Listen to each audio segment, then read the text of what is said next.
Using variable font is very similar to using static fonts in HTML and CSS, but without the hassle of needing several files with multiple variations. I have my font files here inside my project. If you don't have it, you can head over to Google Fonts and download the variable font files from there.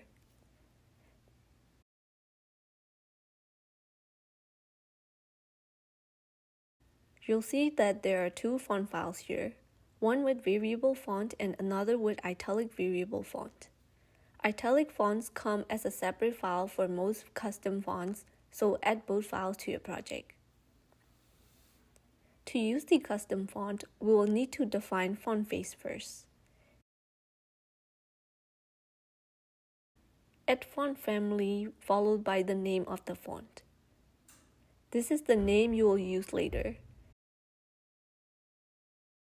Next, add src and include the part to your font file and the file format.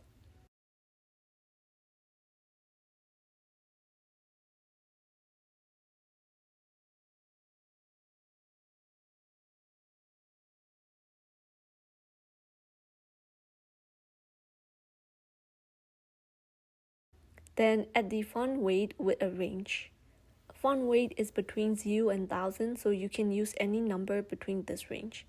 For me, I'll add 300 to 900. Then add font style. Since I'm using a file without italic fonts, I will say normal. Next, we will add another font face for italic font file. Everything else is the same except that the file path will be directed to italic file and font style will say italic.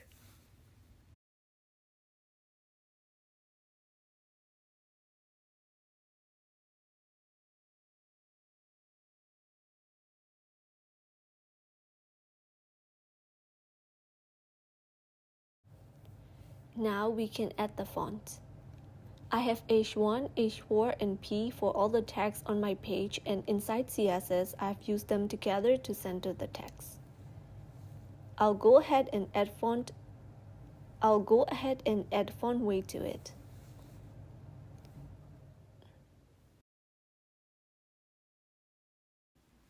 It still isn't working because we still need to add the font family to the class or the HTML tag we want the font to apply to.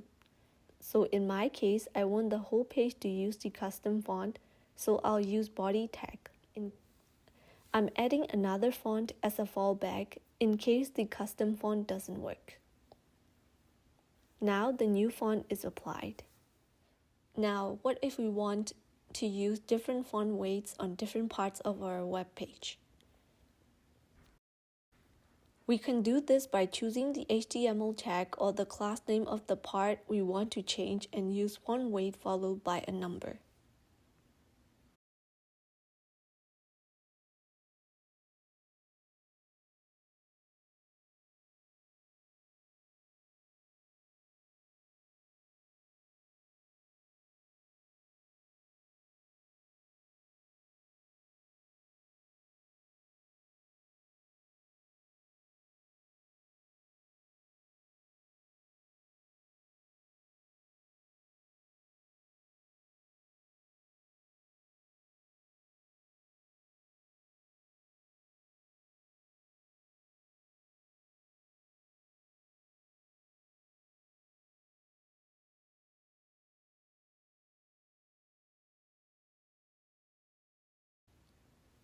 We can also create an italic on hover like we always do in CSS like this.